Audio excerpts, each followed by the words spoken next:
if you didn't know, this is the Morningwood NFL Sunday here, brought to you by Rumpier Sports.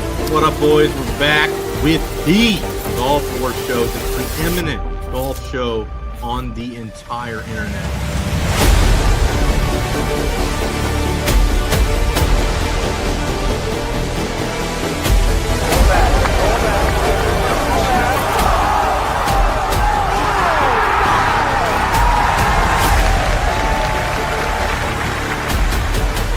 Huge weekend of baseball coming up.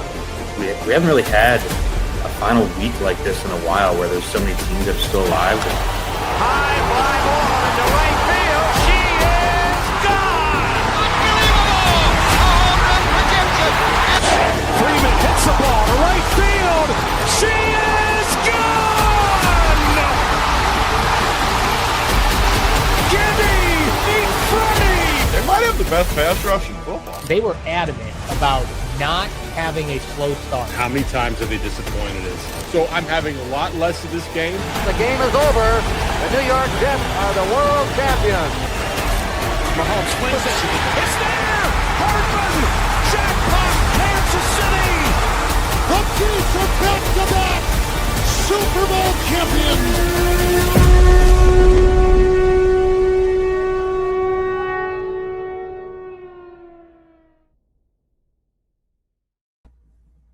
I guess we're back to the long intro, Gav.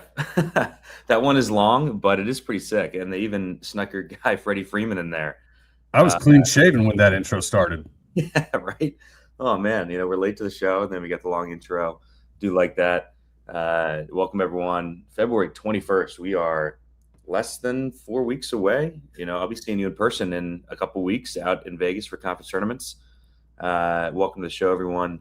Run Pure Sports College Basketball. We're going to go through the DK main slate. We got the projections up here. We'll talk about it, but pricing pretty tight on the slate. A couple injury spots. 11 games. I kind of preferred the old 8-gamer that we had last Saturday, Gav, where we were able to dive in a bit more. But we got 11 here.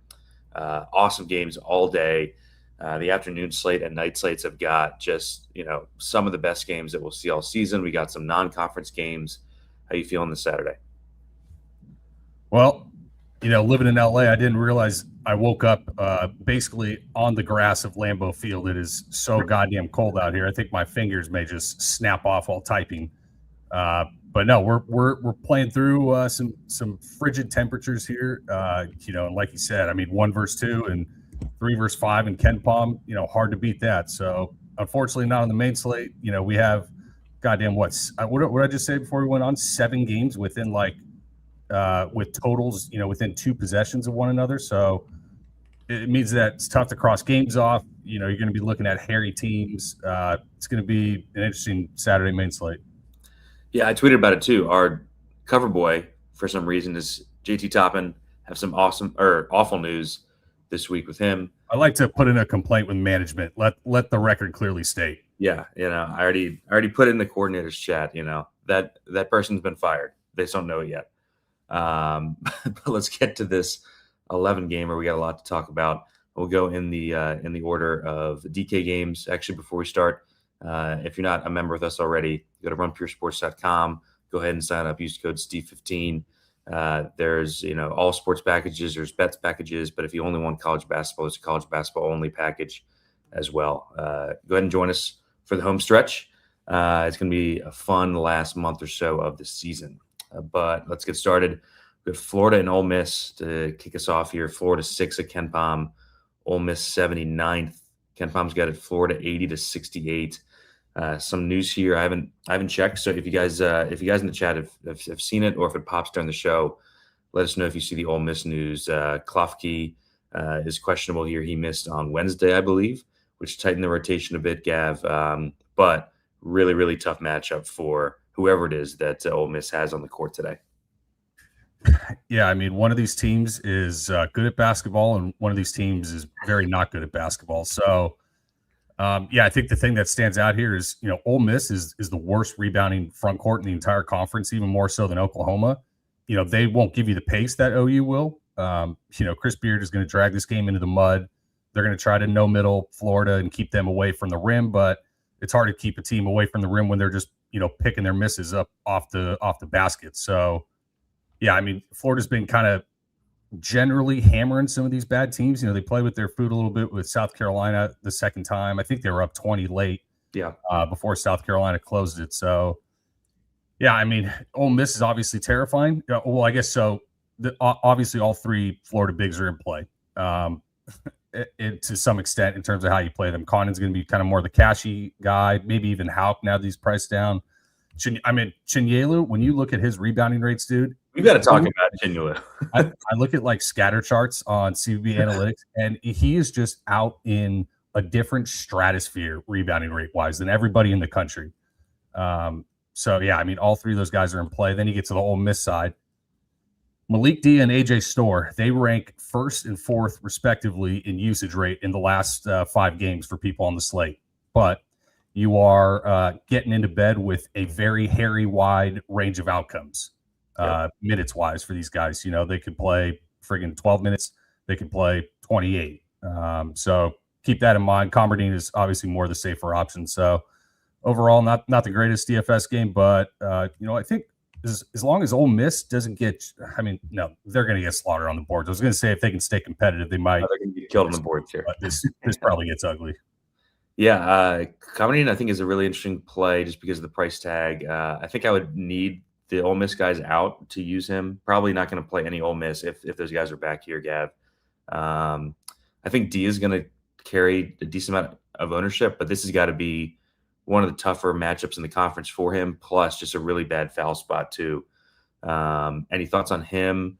And then, yeah, the Florida guards are priced up. I'm with you for the Florida forwards. I think and Hawk are awesome tournament plays.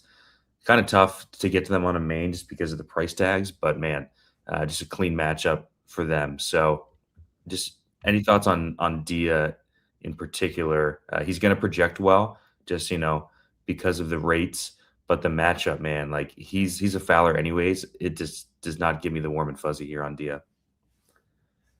Yeah, I mean, you know what Malik Dia is? He's basically sexier Elijah Strong. Yeah, they both have a 35% shot rate. So at 6.1K, that just doesn't happen, guys, with that level of shot rate. But yeah, the matchup is obviously not ideal. Especially if he's going to be pulled away from the rim. I don't know if they'll keep him underneath like with Chinyelu when he's just getting slaughtered, every possession, or if they put him on Condon and Condon drags him out to the perimeter for DHO stuff. Like it is a rough matchup. So it's much less favorable than it was during the week when we played him. Yeah. I would say not as much of the, I'm probably just going to play the 35% shot rate at 6.1K decision that it was in the middle of the week. But yeah, he's obviously still in play. Yeah, because if he doesn't foul, he's probably going to get there at 6K. All right, let's go to the ACC. Florida State at Clemson. Florida State 78th, Clemson 35th at Ken Pom. He's got it 78, 68 Clemson, so fairly low team total for Florida State.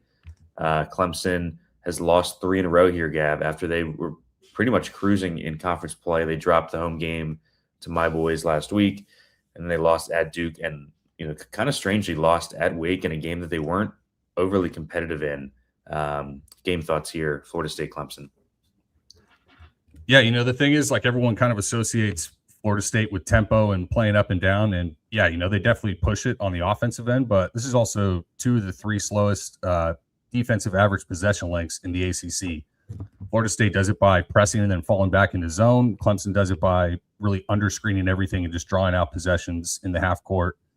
I mentioned the Clemson underscreen because Florida State is a bad 3-point shooting team, and they're doing it at a 48% 3-point rate. So yeah, I mean, it's a very drive and kick heavy offense, and Clemson plugs the lane, about as good as anybody in the conference does. And yeah, like you said, off the 3 straight losses, it is a pretty good Clemson spot. McCray's 3rd on the slate in usage in the last 5 games, but part of that is also due to the fact that turnovers still count within your usage rates as the possession ends with you. And he's had a fair share of those. LeJay Jones is kind of the mega rebounding guard. I mean, 6.8 defensive rebounds per 40. Like, you just don't see that from the guard position like very often, unless it's unless it was that stretch when DraftKings had Walker Kessler as a guard / forward. Back for the people that remember. Somerville, 4.4K. I mean, he's obviously shown multiple 40s in the last, 5 games. So there's real upside at that price, but it's a pace down. It's on the road. It's a tough defensive matchup. Like, he's probably going to have to hit his threes. And then, God, we get to the Clemson side. Oh, Jesus. How about this? I got a stat for you for Dylan Hunter. Dylan Hunter has more defensive rebounds per 40, 5.6, than he does points per 40. Guess how many points per 40 he has in the last 5 games?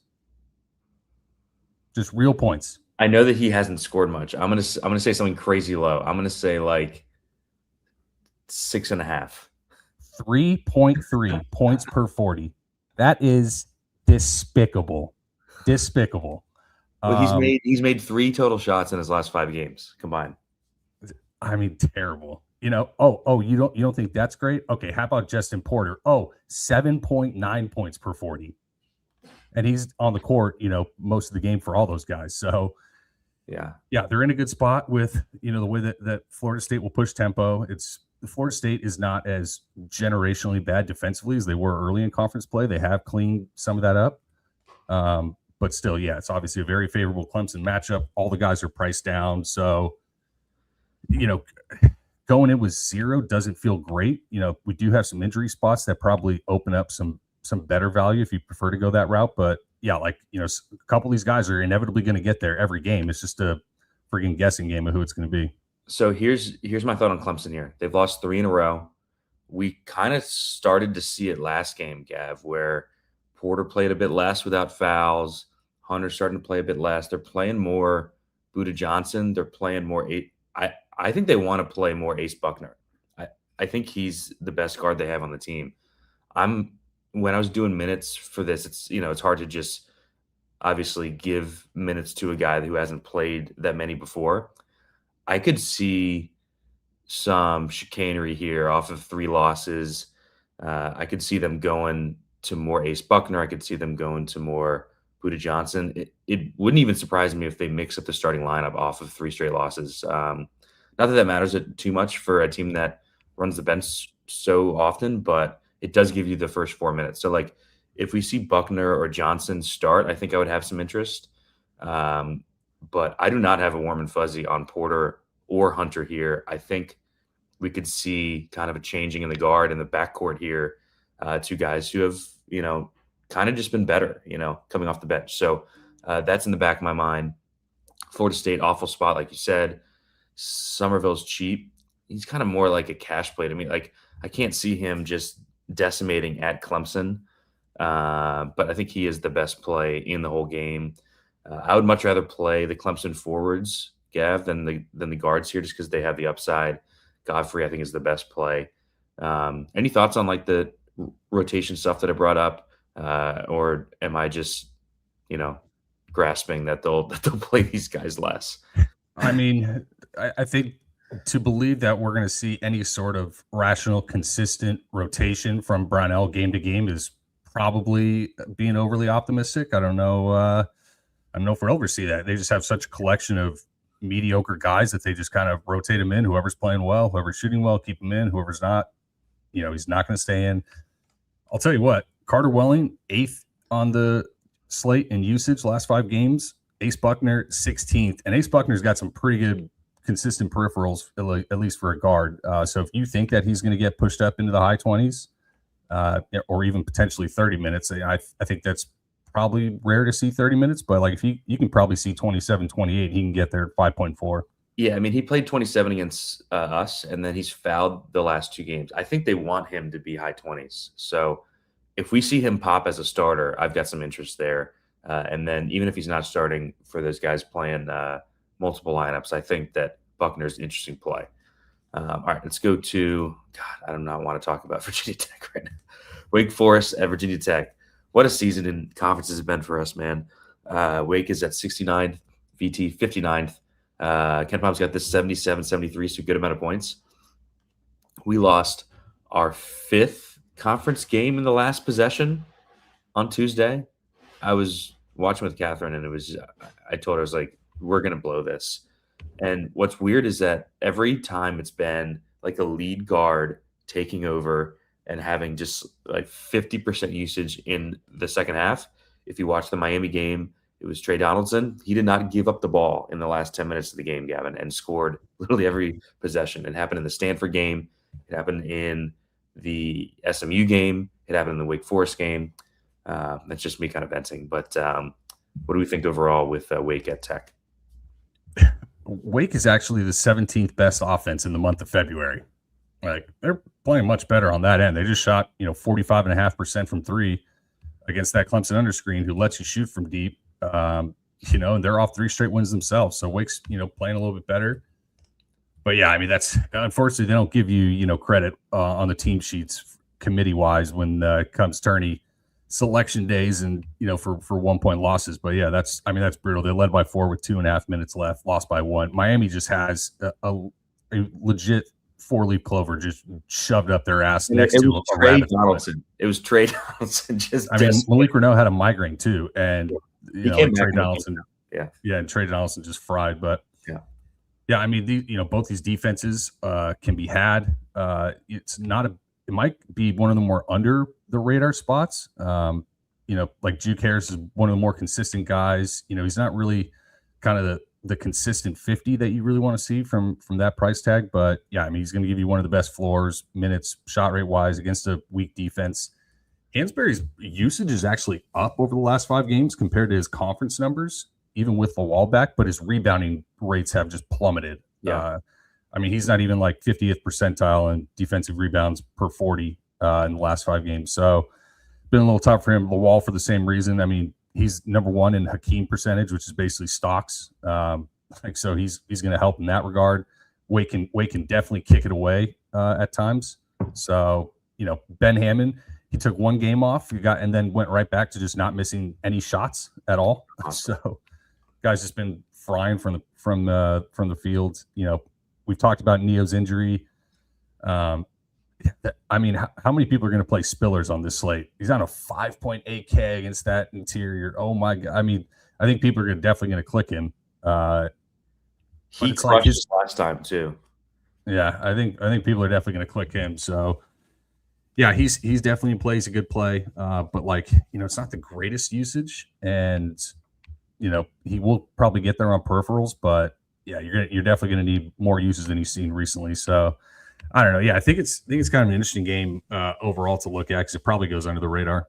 Yeah, I think we win this game, but I'm not certain who it's going to come from. I know that Harris is going to have a great game here. We'll talk about the spends on this. Like the spends aren't awesome. I think Harris is a really, really safe play. He's going to play the entire game.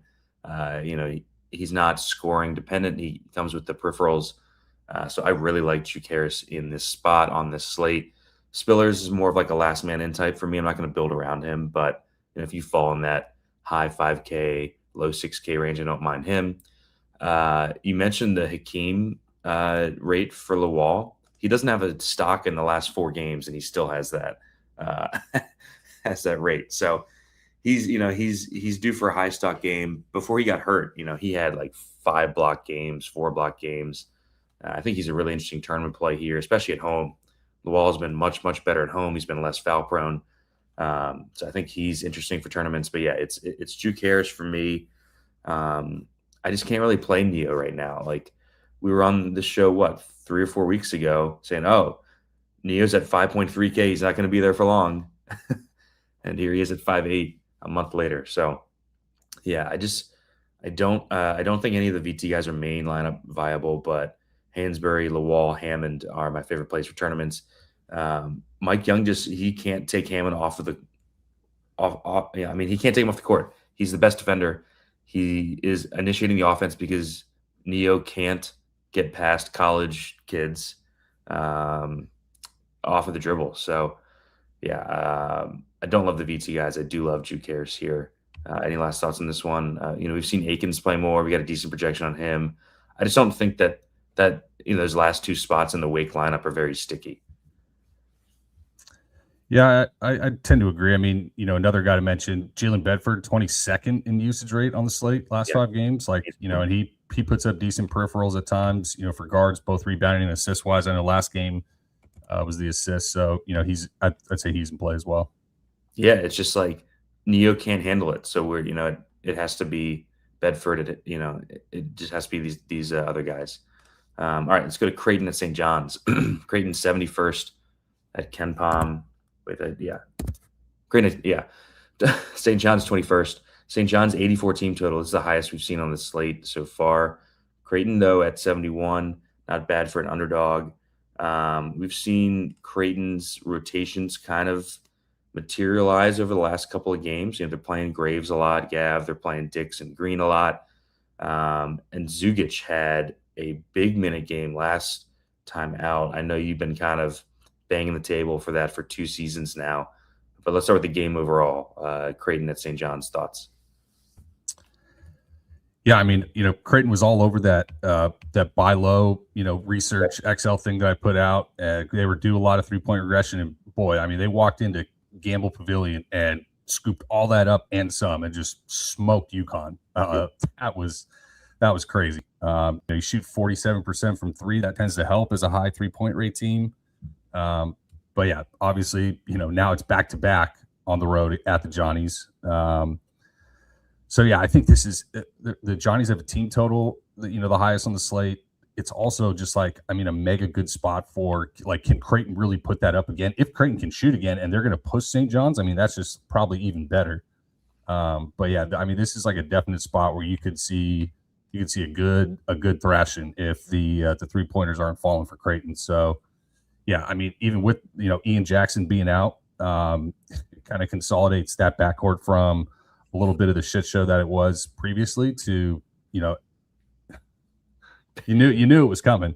Have at least consolidated that Johnny's backcourt into something that's a little bit more predictable. So yeah, I mean, they're obviously going to be the probably the chalkier values of the slate, but Zuby, Hopkins, Mitchell, all in elite spots. Hopkins basically averaging a double-double his last couple games. I'll give you your Zugic stat, Barrick. That would be Zugic leads the slate in usage in his last 5 games compared to his usage over the entire conference. So basically, he's had a much higher shot rate the last 5 games than what he's shown kind of previously in conference play. So there could be some stickiness to that. I think he's definitely going to get clicked. He's 3.9. That's a pretty healthy projection. So yeah, you can definitely play him.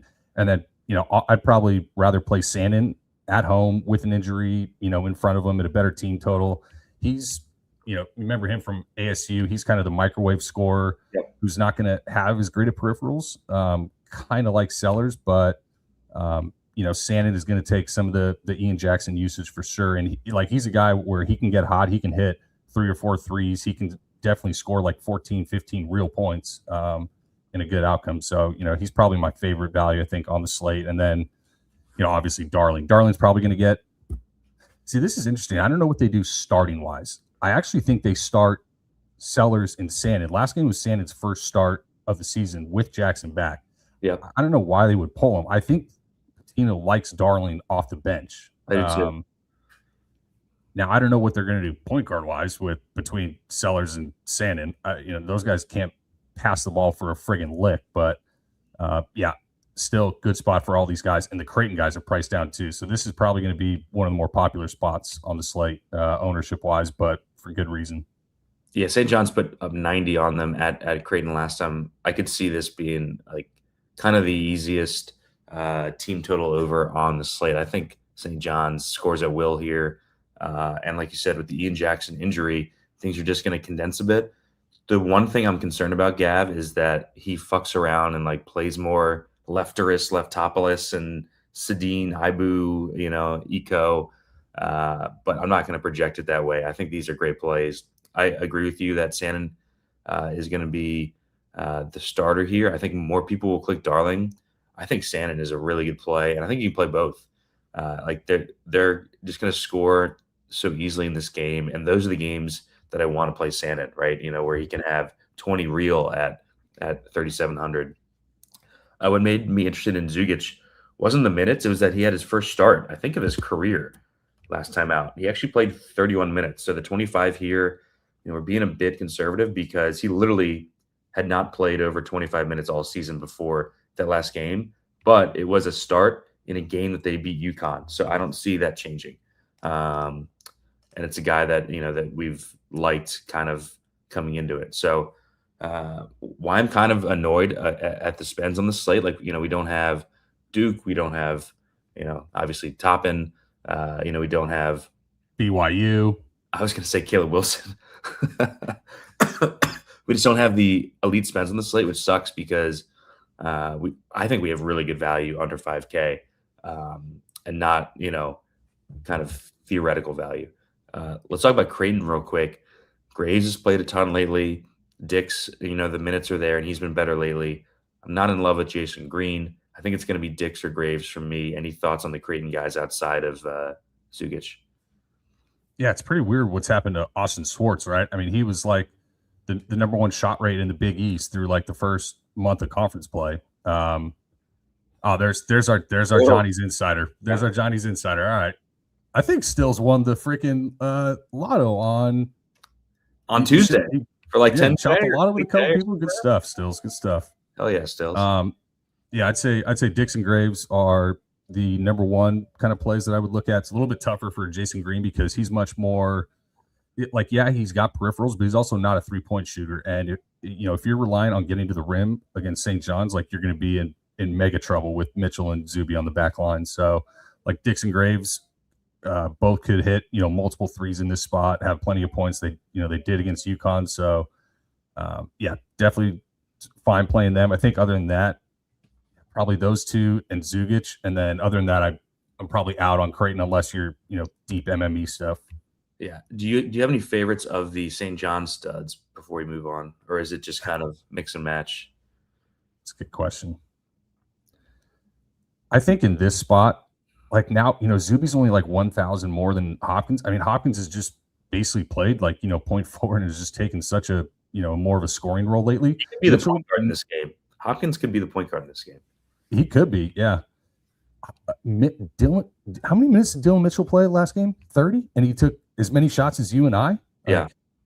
I don't know what the hell that was. He was like a high usage guy for a short stretch there and, not anymore. So I probably prefer Zuby, good with Hopkins, good with Mitchell. Tough to rank him, I'd say. Yeah, I think for me, it's just in order the price here because we're going to have the savings, right? Like, I don't think we're going to need to spend down. I think we can play Zuby here. I think we can play Hopkins. So this is interesting from Stills. If Mitchell plays point forward, I've got much more interest in him because he could just absolutely nuke. But yeah, a lot of good plays in this game. I'm definitely going to be heavy on the St. John side of things. All right, let's go back to the ACC. Carolina at Syracuse. Carolina dealing with cluster injuries here. Haven't seen anything this morning on the Vasar injury. If you see something, post it in chat. But Ken Palm's got this. He's got Carolina 33rd, Syracuse 73rd, and he's got this Carolina 78-75. So healthy total on both sides here, Gav. Right now we have Vasar out, I believe, in projections, which is going to make Zayden High pop. He's been really good without the front court guys in there. And then on the Syracuse side, no news, but this seems like a really good Donnie Freeman spot. Yeah, he's priced down. I mean, God, can you imagine this Carolina team? We have it with projected Vasar out. I mean, can you imagine them reaching 75 points after what we just saw against NC State? Like, yeah, my God. Now, I mean, the level of pressure that NC State puts on you compared to what Syracuse puts on you, which is almost none, is obviously night and day. So it's a much softer matchup.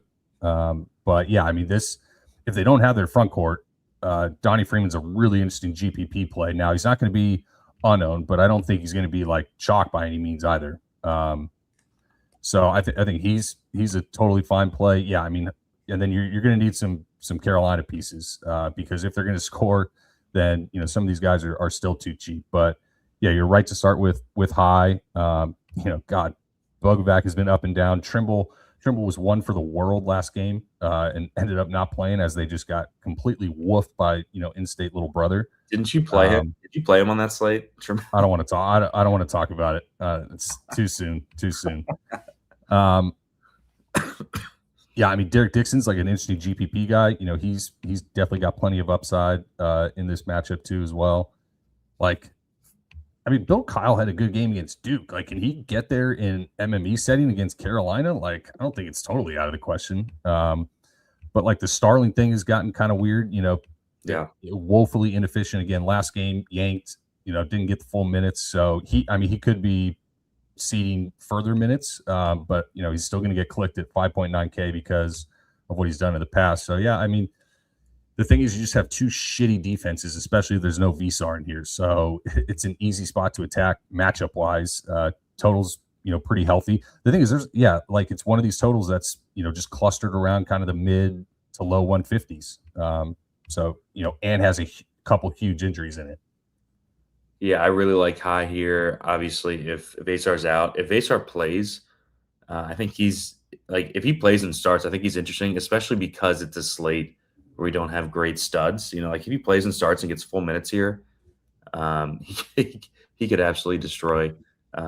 Really like Donnie Freeman for tournaments. I don't really like anyone else on Syracuse besides Freeman.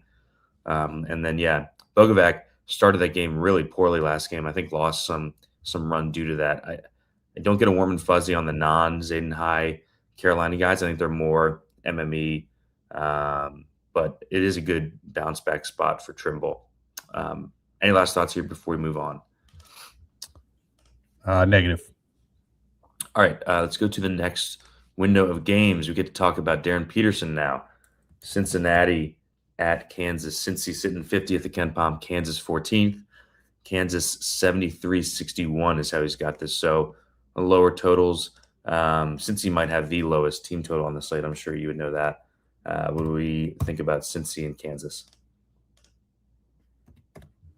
I haven't updated since last night, but like they were them in Penn State, were the lowest totals on the slate. God, I mean, Dede Thomas's point prop is like 9.5. I was like, oh, maybe maybe Dede's not in a terrible spot here price wise, but yeah, a 9.5 point prop is hilarious. Since he's just weird, they pasted UCF and K-State, but had to avoid near disaster at home against, the corpse of Utah.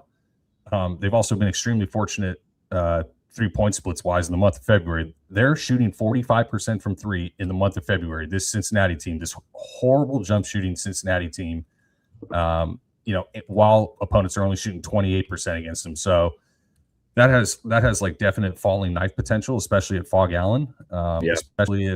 Especially if Self came out for the first time and sounded frustrated in public about Darren Peterson. I guess maybe there's a chance that he kind of is like, okay, fuck, I guess I got to play, which is just crazy to say. But yeah, I mean, he still puts up 30 DK and a half. So even if you get 26, 27 minutes, like he can still get there. Since he is obviously not a great matchup, it's a pretty good defense that keeps opponents away from the rim. Kansas jump shooting has been questionable at times, spacing in the half court. Creasa will be available for the first time in a couple weeks. So, I think turns Cincy into an easy cross off, especially in the front court. Like Baba Miller's had some good games, but I mean, he's going up against probably the National Defensive Player of the Year in Flory Badunga. So, no thanks on that. But yeah, I mean, I think last thing I'd point to going forward, not necessarily going to hurt him in this spot, but Kansas is one of these teams who offensive rebounds at an extremely low rate and doesn't force turnovers and turns opponents over at an extremely low rate. So there's, the shot volume battle is not on their side, and they're going to struggle, I think, against some of the elite teams unless they just outshoot them, which, is certainly viable with Peterson, but something to kind of note just going forward about them. Yeah, it was interesting, Self's comments. It's kind of weird that they haven't put Peterson kind of out there to talk about this himself. I could see this being kind of circle the wagon spot for him where he shuts people up, plays 36 minutes and destroys. I wish the game wasn't against Cincinnati though, Gav, for for a Peterson explosion spot. Like if they were playing someone else in conference, like playing like a UCF or something, I would love Peterson here. But you kind of have to see it before to play him on a main. I think he's a really interesting tournament play just because of the weakness of the top end on the slate. So, if you think that Peterson's going to buy in and play 32 minutes, then he's an awesome click. Just not on a main for me, but I could definitely see it, especially after the comments here. Just wish it wasn't against Cincy. We got a good projection on Trey White. Not in love with it here. I think this might just be a cross-off game for me. But let's keep it going. Let's go to Xavier and Butler. Going back to the Big East. Xavier sitting at 92nd at Ken Pom. Butler 84th. Butler 82-78 is how Ken Pom's got this one. So a lot of points expected. There's a little bit of minor news here. Evan Haywood is questionable for Butler. I think I've got him projected in. I do not. I've got him out. So thoughts on Xavier and Butler, Gav? That's actually the best total on the slate. Partially due to having two of the three worst defenses in the Big East in conference play. Xavier is the fastest tempo. They're the two worst 2-point defenses, in the conference, which is also not good. So yeah, it's pretty soft matchup on both sides. I mean, the first matchup, Xavier smashed them at Cintas. They grabbed 38% of their misses, which was their second highest mark all season and the highest they've done in Big East play. So can they do that again? That certainly helps. I mean, how about this? Xavier had 40 made field goals in that game. 35 made field goals in that game against Butler. How many assists did they have on those 35 field goals? The fact that you're asking me makes me feel like it's like 7 or something. 30 assists on 35 made field goals. Like they just sliced and diced that defense to ribbons, which is, super repeatable, albeit, they're on the road. So maybe a little less shot making than they had back at home. And yeah, we're probably going to have to look at some of these spots with the game. Like, Trey Carroll is one of the highest usage rates on the slate. So like he might be interesting for GPP, but like most people are probably going to play Ajayi just kind of by default with having all that extra salary. Mm-hmm. Finley Beastjack is, I tend to want to play him in games against teams with higher foul rates. But yeah, then both the foreign bigs on Xavier are fine. And Messina Moore's been playing a ton. He's one of the most steady minutes guys, on that roster. So, all these Xavier guys are in play. Most of the spend up Butler guys, and then depending on kind of the Haywood news, we might also have some value. Yeah, Borovichinen, interesting price here at 7K. Gets there in multiple ways. Doesn't have to be via scoring. I think he's interesting.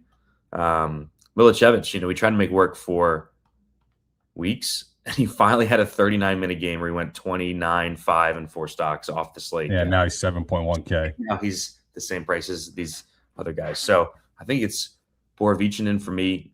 Messina Moore is like your cash play, your safe play. He's just going to be out there the whole game. And I'm with you. I think Trey Carroll is interesting on a slate where he's not going up against the elite DFS plays in the country. He could definitely outscore these guys. We've seen him put up massive scores here. It's a huge total. He hasn't been a guy that I've played much because he's been priced up so high the whole season. But I think he's really, really interesting. If I were playing multiple lineups, I would definitely have some Trey Carroll. He only put up 51 last time they played Butler, so yeah, take that for what it's worth. Don't really like anyone under Messina Moore here. Not buying the ancillary Butler guys. EOE is now 5,300 because they weren't on slates and he finally did something. God, I hate this Butler team. Ajayi is your safest spend on the slate. Just not much more to add besides that. I'm just not going below Messina Moore here. I would probably rank the plays: Borovichinen, Carroll, Ajayi, Messina Moore. Any last thoughts here before we move on? I think Ajayi is the best play in this game, kind of pretty clearly. Yeah. But the only other thing I'll add is MME guys, you can sprinkle in some all right. I think we might be a tad low on those minutes. Yeah, I was conservative on him. Just because his rates are so bad that I didn't want to have him at high 20s minutes or something. He has fouled a bit lately too. Yeah, I mean, I think he's also in play for sure, GPP and MME wise. Yep. All right, let's go to probably the best game on the slate: Tennessee at Vandy. Tennessee 16th at KenPom, Vandy 12th. Vandy getting Duke Miles back. This is kind of surprising to me, Gav. KenPom's got this 77-73 Vandy, by the way. I thought Duke Miles was going to be out until like the SEC tournament. We have no idea how much he's going to play. We could get an indication of that before the slate, but this was one of the tougher projections of the day minutes-wise, Gav. I gave him 26 minutes here. Let's start with the Vandy side and just game thoughts overall. What do you think about him coming back? How does that impact Vandy in general? Yeah, I mean, Duke Miles is a 84th percentile net rating on-off guy. And, the Vandy defense has really stumbled because without, Frankie Collins and Duke Miles, kind of the trio of those guards, when you include Tyler Tanner, when you have such a poor back line in terms of rim protection, then the best way to alleviate that is to put so much pressure on the ball that it's difficult to get it inside, kind of like how Marquette does when they're not just completely terrible. But so getting one of them back, definitely helps. Tyler Tanner had the flu last game. I don't know how healthy he is here, but just that fact and Duke Miles being back and against Tennessee, who Vandy's going to want to push it in transition, and Tennessee's one of the best transition denial programs every single year in the country. So Vandy's just been really bad in February, and now they're laying points to this Tennessee team who has looked much better now that Nate Ament has come around, and they have two real go-to number one options in him and Gillespie. But Vandy has been the 353rd best defensive rebounding percentage in the month of February. Tennessee is the number one offensive rebounding team in the country. Like, their best offense is Ament foul baiting, Jacoby Gillespie shooting from 35 feet, or grabbing the ball off the rim. So, yeah, it's an elite spot for the Vandy bigs, given pace, given matchup. Tennessee bigs, yeah. That's what I said. Yes, I was just checking if you were listening. But yeah, I mean, all these Vandy guys have fouled to the bigs and tough matchups. So, overall, really interesting game. Trying to talk myself into taking Tennessee here. I kind of want to take some Tennessee money line at like plus 160. I do too, because I tend to think like these guys coming back from long-term injuries, like a Duke Miles, like, God, does he just come back and completely just throttle? I mean, God, it's a tough matchup. Like, I kind of lean Tennessee. He could also play like 8 minutes, Yeah. I mean, it was a pretty gnarly injury. He had surgery. I think 26 might be a bit aggressive. It wouldn't surprise me if he doesn't start, mixes in, and they kind of bring this along slowly. So yeah, I'll probably end up on some Tennessee 3.5 and money line there. We got to talk about Jalen Carey before we move on. Started last game, I believe. Didn't have a great game, but that is perfect for today because he's got a great matchup. The price actually came down. Core play, I think, pretty clearly. Do you agree there? And any other plays in this game? I think Gillespie and Ament are interesting for tournaments, just because there isn't likely to be a guy who puts up 50 plus on the slate, and I think that both of those guys are pretty safe in a pace up spot. Yeah, it's definitely a tougher matchup for Gillespie. Like, I don't know, Vandy does not have anybody to really stand in front of Ament and guard him in space between McLaughlin. I mean, Okereke is going to put up a decent battle, I guess, but yeah, that's like their only option. They're not going to do Jalen Washington. So yeah, I mean, I kind of like Ament. I've put him on the GPP list a couple times, and he just keeps scoring like 27, 28 real. Vandy puts teams on the line at an excessive rate, so he's got definite upside in that facet.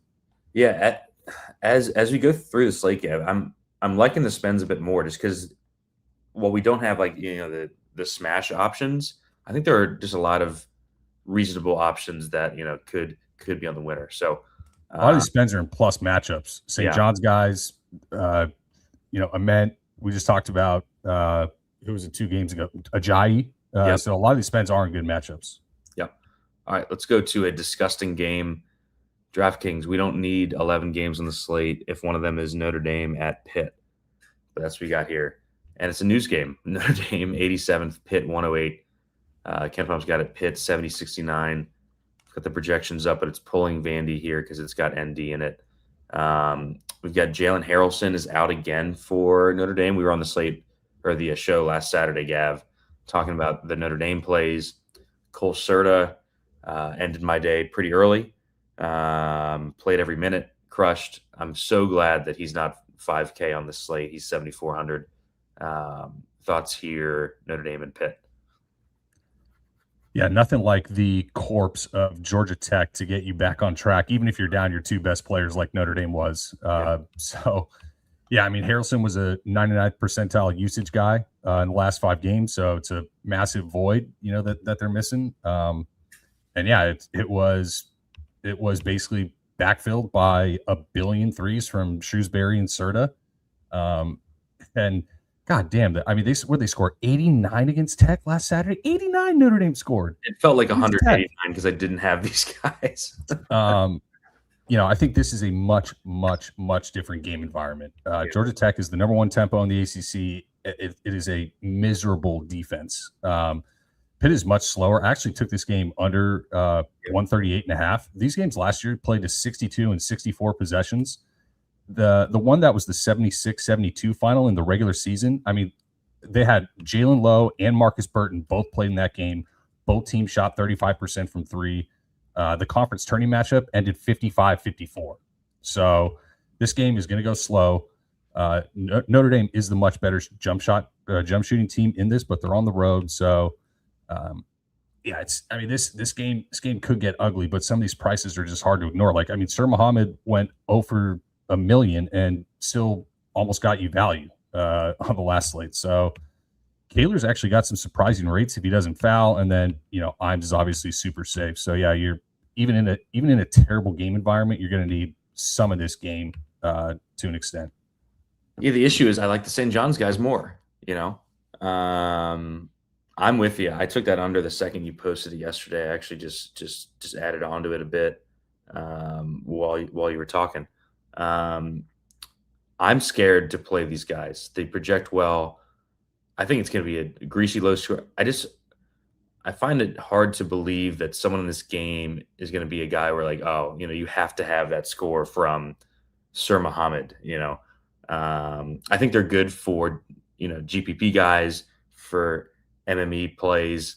I'm not going to show up with anyone from this game in my main lineup. That's for sure. But you got Muhammad, you've got Imes, you got Tout. These guys are in play. Indricitis, is a good value to mix in. It's just 2 teams I don't really trust. And they're coming off just an outlier performance. So I don't have a warm and fuzzy with this one. But yeah, the guys who are playing a bunch of lineups, you just have to sprinkle these in. I think I would probably... This is one of the spots where I think I would make a rule, though. I don't want to be overexposed to Notre Dame and Pitt on this slate. That's kind of talking around the point, but I just don't love this game as much as the projections do. Any last thoughts before we move on? Yeah, I mean, if Notre Dame shoots 50% from 3 on 28 attempts like they did against Georgia Tech, then you're probably going to need pieces, but I think it's more than likely that they don't. I would say that Cam Corrin, it's pretty funny when you look at the teams that he's done well against and the teams that he's done poorly against. I mean, he's clearly just like a can crusher where teams he can athletically overwhelm. It's pretty easy for him to do. Notre Dame has a decent no middle, but he can athletically overwhelm Notre Dame. Like, he's been bad against Duke, against SMU, UVA, both times against Clemson, but he's done fairly fine against these bad teams. And he gets played every slate. Yeah, I don't ever play Cam Corrin, so I'm happy to hear that he's been worse this year than usually, where he plays 38 minutes and is optimal. So let's go to a game that's not great for DFS, but should be fun in real life. God, I can't believe we didn't beat Miami on Wednesday. Miami, Florida at Virginia. Miami's 39th at Ken Palm. UVA sitting at 19th. Virginia's 77-69. Is what the projection is here. Miami's 10-3 in conference. I think this is a really bad spot for them, though, Gav. I took some Virginia here. I could see this just kind of being a Virginia suffocation game. We don't really know where Renault is health-wise. I guess I said it was just a migraine. It was an injury. So I haven't projected full. I just kind of think this is a UVA just kind of cruises in this one, and no one's optimal. What do you think? Yeah, I mean, spot-wise, Miami being off not just a 1-point win against Va Tech, but then the 1-point miracle win where NC State just rubber sheeted themselves to the absolute max extent in the final minute. Not only are they off back-to-back 1-point wins, but I mean it's a bad schematic matchup for them too. Miami is the second highest near proximity rate in the country. UVA is one of the best rim protection units with Grunlow and Onyenso. Miami needs to run in transition because their space in the half court bogs down that offense inevitably for stretches when it's not Trey Donaldson just frying. And UVA is elite in transition denial. So although they have been a tad leakier in conference play, allowing transition rates, so that's probably Miami's best path in this game. I was hoping for a little bit cheaper Virginia. Like I don't know if I really want to lay like 8.5. It's come down overnight. It's at 7.5 now. I just took it there. I'm kind of. I'll just wait. I'll see where it shakes out, kind of by tip off. But yeah, I definitely lean UVA on the spot and the scheme. There's kind of a weird thing here where Miami's the number one free throw rate in the ACC, and UVA has been sneakily handsy, like fouling people to the 13th highest defensive free throw rate, or 13th lowest, I guess. That's bad. So yeah, Miami is a path. If they run in transition or they get to the free throw line, they can get there. So yeah, you mentioned the Renault. He played through the migraine. I'm sure he's fine. UVA number one defense in the country on tour week in the month of February, but opponents are also shooting 26% from three. Good news is Miami's one of the worst jump shooting teams in the conference, so I don't think they're going to be the ones to capture some of that fortunate 3-point regression. Yeah, they finally priced up these Virginia guys too, Gav, so we don't really have to worry about them for DFS. This is more of a, I think it's the UVA minus the points here and nothing in DFS for us. Let's go to the last game of the slate, Penn State, Nebraska. Get excited, folks. We got Penn State on the slate. Penn State's in at 135th on Kent Bomb. Again, DraftKings, we don't need Nebraska and Penn State on a main slate on Saturday. Nebraska's at 11th. Kent Bomb's got this. Nebraska 84-64. I haven't looked, but Gav, I'm sure that the number is higher than that in the market. You could, I'm sure you have that. Any thoughts here? I don't think we have any injury news to deal with this one. It was 18.5 last I checked, but I still need to update some of that stuff. But yeah, I mean, it's pretty lofty. Yeah, I mean, Corn basically gets 2 straight freebies against the Sisters of the Poor in Penn State here, and then Maryland next game after they stumbled in Iowa City. That was kind of more of that was a grease fire game, dude. Yeah, a more mirror image game. 2 teams that just muck it up, 3-point teams to death. The thing is, Penn State is just a miserable jump shot team. Nebraska has the lowest defensive near proximity rate in the country. They push teams away out from the rim and deny it at all costs. Penn State is 359th in 3-point defensive percentage. Now, some of you mathematicians will realize that there are only 365 Division I teams. So, they are basically one of the 5-6 worst in the country. Penn State's probably going to kick it away. This feels like Nebraska, like 70-50 type game. Yeah, I was going to bring up, and the reason that we have a low projection on Mast here, they've used spots like this to get him some more rest. We saw it more earlier in conference, Gav, where they were kind of pulling away from teams early. I would be scared to click 7,300 Mast here despite the good spot. I think Price Sanford is the play against Penn State, who's just going to let him bomb away from 3. I think Sanford is by far the best play in this game and a really good tournament play. I'm going to have him on the tournament list. Any thoughts on him here for DFS? Yeah, I mean, the mega nuke game was the 10 rebounding game. You can definitely get that against Penn State. But yeah, he also has games with 30 reels. So he can certainly get hot. Nebraska has basically, when I updated this last night, they were like right there with St. John's for the highest team total on the slate. But I do agree with you in that, having these 2 layup games, like after the stretch that Corn just had, playing playing that grinder against Iowa, the Illinois game, the Sparty game before that, like it is probably a good spot to just dial his minutes back. And now that everybody's basically healthy on that team, like they have plenty of bodies. They don't need to play big here. So yeah, I think I tend to agree with you. I think there is some risk with Mast, although he could also hit 5 threes in this game. Yeah. The rebounding rates haven't been there. Penn State is going to double him in the half court. So he's got some assist upside. That might not be a terrible prop either, but it's just the minute concern with him is basically the main thing. Yeah, I like Sanford here. I think he's a great play. All right, let's zoom out. We've talked about all 11 games. We got it done within an hour. Look at us. Let's go to just zoom out general slate thoughts. I know you hate this. I can go first. I think I like the studs more than I did when I opened the projections this morning. Is where I'll start. I think the studs that I want to be on are in good spots that you outlined. We don't have guys that are 9K projecting for 4.5x, no, but I think that there's upside in plenty of these spots that we've talked about. I'm not going to say it again because they're going to be on my team, but if you rewind, you'll probably know who I'm playing today just from my reaction. So that's kind of what I'll say is I think the top end range I like more and more as we were talking about the games, and like the mid range I think is pretty weak. Gav, like the 6K range, we got Trimble and like Trey White, Barry. Like I don't like the mid range here. I'm probably going to be stars and scrubs on this slate personally. Is Ian Jackson now questionable? They upgrade him.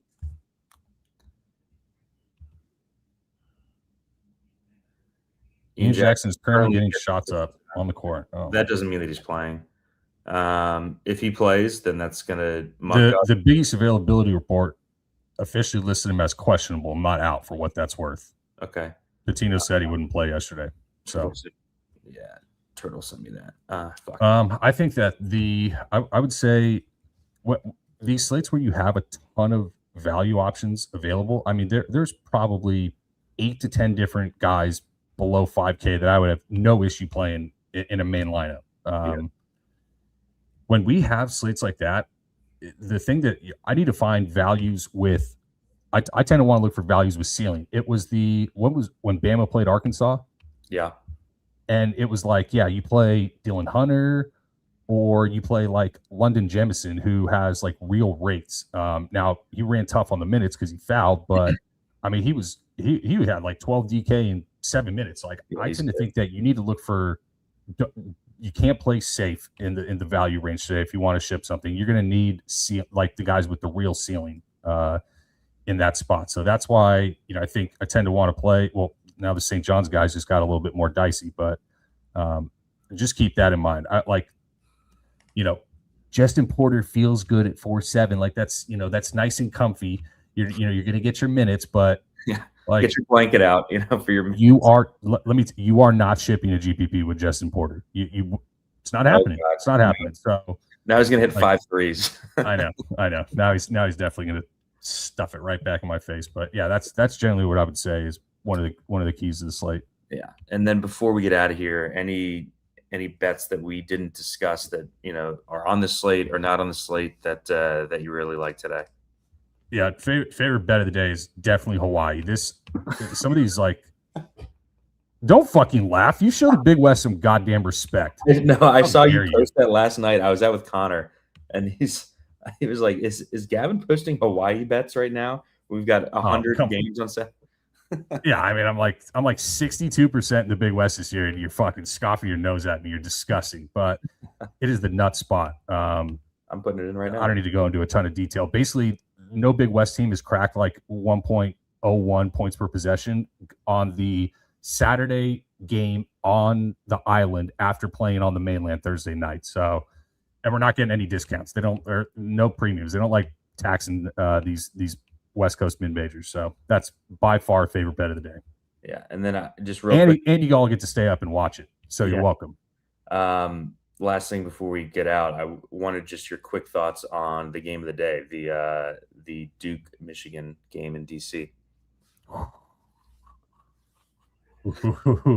I mean, yeah, Matt Winnick said this is like Besides this is as close as you'll get to a national championship game in the regular season. You basically have what will eventually be the highest rated Ken Pom team in the history of the database versus what will be the highest rated player in the history of the Ken Pom database. So that is a sweet matchup. Just think Michigan has too much length and size to throw at Boozer, and that team is too heliocentric around him for the options that Michigan has defensively. But I think it's going to turn into kind of an ugly game. I kind of like an under in that spot, honestly, because I'm not huge on these 3-point shooting units, and that's probably what the game comes down to, given both teams push opponents away to the arc. So, yeah, I took some Michigan at 2.5. Yeah. Hard for me not to, because I think we've seen Duke in late game, execution be kind of spotty, especially as well. So it feels like Duke has to get out in front in this game, really to feel good about their chances. Like if Michigan gets out and starts and Duke's letting them run early, whether it be fly ball turnovers, long rebounds and transition, Ademara, 70-foot quarterback Tom Brady heaves, down the court, then Michigan has just way more upside, I think, in this game. If you ask me, or if you told me after the game one of these teams won by double digits, I would tell you that 80% of the time it's probably Michigan. That's the exact thing that I was going to say to close out. Michigan has beaten top 15 teams by margin repeatedly this season. So that's the angle that I'm going to lean to. I will say this is going to be a Duke home game in DC. There's a lot of Duke alums in that area. I've got some friends going to the game, being from DC. Really tough ticket. I think they paid like $500 to go to this game. Yeah, it was $20 to get in the door to watch the Pacers last night. It's now $500 to get in the door tonight. Yeah.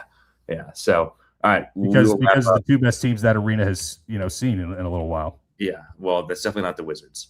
All right, let's wrap this up. We will be in Discord with news. We'll get that Ian Jackson stuff. If you're not a member, it's about time to join. I mean, we're late February, best Discord in the business by far. You've just got to be in there. If you're a member and you're not in the Discord, get it connected, get in the Discord, say hi. We'll be tracking lineups and news all day. We'll have cores and projections for the afternoon and the night slates. It should be an awesome day. I think we have an MMA show at some point. It actually might have started 5 minutes ago. I'm not sure, because there is a UFC slate later today. So check that out if you're watching that. But if not, we'll be watching the games. We'll be tracking everything in Discord, and we'll be back next Saturday with another show. For Gab, I'm Steve. We'll see you then.